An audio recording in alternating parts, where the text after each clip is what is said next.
মানিকচকে মর্মান্তিক মৃত্যুর ঘটনা ঘটল। জলে ডুবে মৃত্যু হলো 1.5 বছরের শিশুর। অত্যন্ত মর্মান্তিক ঘটনা ঘটল মানিকচকে।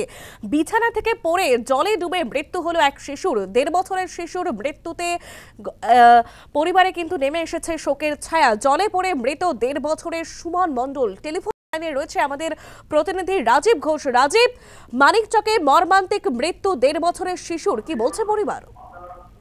দেখো দৃষ্টি, ভূতনিতে পশ্চিম রতনপুরের দুদিন আগে সেখানে বাঁধ ভেঙে যায় এবং বাঁধ ভেঙে যাওয়ার পর ভূতনির বিস্তীর্ণ অঞ্চল কিন্তু জলমগ্ন হয়ে পড়ে এবং সেই বাঁধ ইরিগেশন দপ্তরে, রাজ্য সরকার ইরিগেশন দপ্তরে তৈরি করা কিছুদিন আগে, যেটা কোটি কোটি টাকা খরচ করে এই বাঁধটি তৈরি করেছিল এবং করা হয়েছিল, এবং সেটা কিন্তু দুদিন আগে কিন্তু ভেঙে যায় এবং সেই জমা জল, সেই জল কিন্তু বেশ কিছু বাড়িতে জল কিন্তু ঢুকে যায় এবং যেটা জানা যাচ্ছে যে সুমন মণ্ডল 1.5 বছরের একটি শিশু তার মায়ের সঙ্গে ঘুমিয়েছিল এবং তারপরে সকাল যখন হয় তখন তার মা কাজকর্মের জন্য শিশুটিকে বিছানার মধ্যে রেখেই সে কিন্তু কাজ করতে চলে যায় এবং তারপর হঠাৎ করে কিছুক্ষণ পরে সে দেখে যে বিছানার মধ্যে সেই শিশুটি নেই এবং তারপর দেখা যায় যে জলের মধ্যে ডুবে পড়ে রয়েছে। অর্থাৎ এতটাই জল ছিল যে শিশুটি কিন্তু পড়ার সঙ্গে সঙ্গে জলে ডুবে যায় এবং সঙ্গে সঙ্গেই কিন্তু তার কিন্তু মৃত্যু হয় বলে জানা গেছে এবং তারপর এলাকাবাসীরা ছুটে আসে, সেখান থেকে তাকে চিকিৎসকের কাছে নিয়ে যাওয়া হয়। চিকিৎসক মৃত বলে ঘোষণা করে।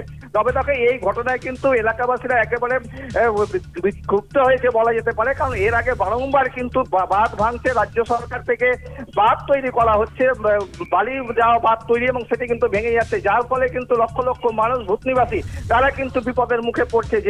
যে ঘটনায় কিন্তু এই শিশুটির মৃত্যু হলো, বলা যেতে পারে এলাকার শোকের ছায়া।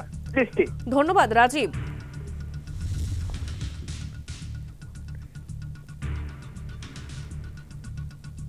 বাচ্চাটা খেলাধুলা করছিল, ওর দিদি ছিল, ওর মা একটু বাইরের দিকে গেছিল, সেই কারণে বাচ্চাটা পড়ে গেছে। বাচ্চা কোথায় পড়লো? কোথায় থেকে?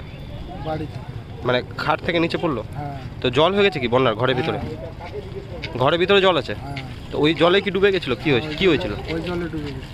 আপনারা কখন বুঝতে পারলেন?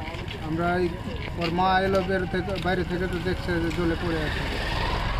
তারপরে কোথাও নিয়ে গেলেন? হসপিটাল নিয়ে গেলাম, হসপিটালে ডাক্তার জবাব দিল, বলে নাই বাচ্চা। কত মাসের বাচ্চা ছিল? 1.5 বছর।